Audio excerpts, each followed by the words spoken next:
recording technique. If they're not musicians, if they don't want to learn guitar, bass, drums, or singing, or piano, or what, then they learn technique, how to do the lights, how to get that record, the music on tape.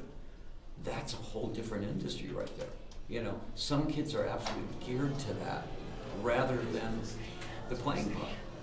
You know, in our organization in Phoenix and on this one, we have 5 guys on stage. We have 25 in the back making sure it all works. That's another opportunity, another vocational opportunity. How do you get these amps to work? How do they get, you know, those roadies work 12 months out of the year. When they're not on my tour with me, they're out with Elton John or they're out with David Bowie or somebody like that. So that's a very, very good career to be in. Well, you have to learn it somewhere. You have to learn how to set that amp up and how to make it work, you know. So it's all vocational, you know. And really, when you get kids at a really young age, they're like sponges. They can absorb how, you know, if I wish I would have learned to play guitar when I was 6, because I would have been a really good guitar player by now. But, you know, we didn't have this kind of thing in Detroit.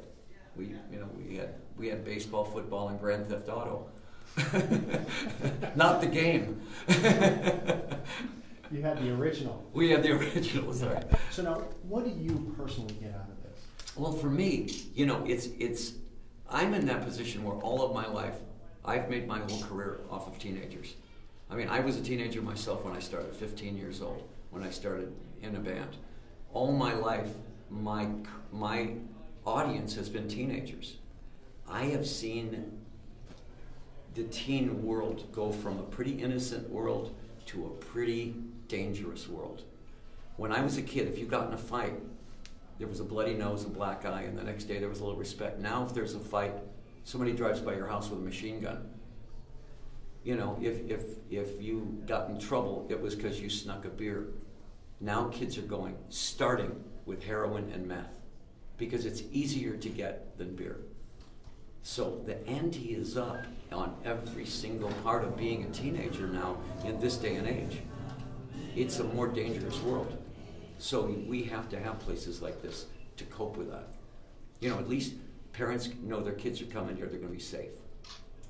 You know, safe is a really big word with parents anymore. So how does it feel to have a recording studio here dedicated? Yeah, isn't this great? I mean, you know, when you're in a band, you know, and you're 15, 16 years old, you never think stuff like this is going to happen. You never think you're going to be in the Hall of Fame. You never think you're going to even have a record out. But this is all a result of working hard. You know, I mean, our generation, I can name you almost every band that I started with in the 60s, late 60s, are still working. That's a different work ethic. I would like to see kids get back to that work ethic. If you want to get good, you got to practice. You know, you can't just learn a few songs and that's it. You have to. My guys that are still playing with me, every day they're watching TV, but they're sitting there with their guitars going like that, getting better. And that's what I'd like to see kids do. Just have that drive to get better and better and better. I want to play as good as Eric Clapton. I want to play as good as Jeff Beck. You know, I want that for these kids. So how will we continue to support this again? Well, you know, Chuck Brennan is the heart and soul of this place here. Phoenix, our place, Solid Rock in Phoenix, is a matter of us doing a lot of fundraising. You know, I'm at the heart of it. My wife and I are, but it's all fundraising so that everything can be free. You know, I don't want the kids to come in and go, oh, geez, I can't afford guitar lessons. You don't have to. You just have to show up. You know, if you show up, that lets us know that you're interested and you really want to play. So we're open all the time for you, you know. And unfortunately, some of the kids show up and they say, we feel safer here than we do at home. That's tragic. You know, but that happens in certain families. I mean, you know, a kid will say, I'd rather be here than home because home is scary. You know, so we need 100 of these places. These are two, that we're just talking about 2 places.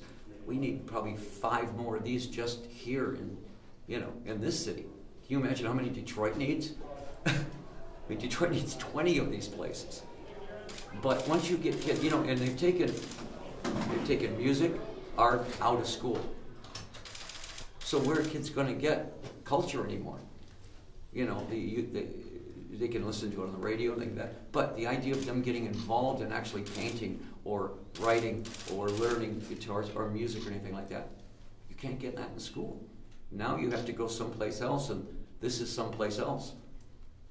How important of a role will this place play in, I guess, reviving that culture for kids since they don't get it in school? Well, that's it. I mean, I think that if you take any kid and put them like in a room with a guitar and just teach them 3 chords, pretty soon that 3 chords isn't enough. Well, I didn't want any more chords. Well, here's 3 more. Pretty soon that kid can play guitar. Pretty soon that kids can do not just a 4/4 beat, but he can do this beat too. Because kids want to learn. They want to get better. You just have to give them the opportunity to get better.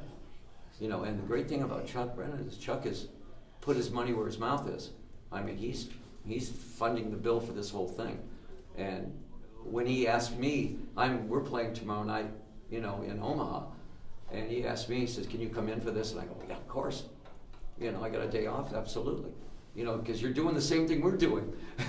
So he helps us out, we help him out. Is this place the future of rock and roll? I think I think it has to be. I can't think of too many other places. Garage rock is what I love. Garage rock more than anything else. Right now there's probably 4 kids somewhere in a garage learning Alice Cooper songs. Great. When we were that age, we were learning Rolling Stones and the Yardbirds and the Who and the Kinks. This place here, you can actually put bands together once you get kids that are playing enough stuff. That's what's happening in Phoenix right now with Solid Rock is the kids have been in there a year now. So now they're starting to think, "You play bass, right?" "Yeah."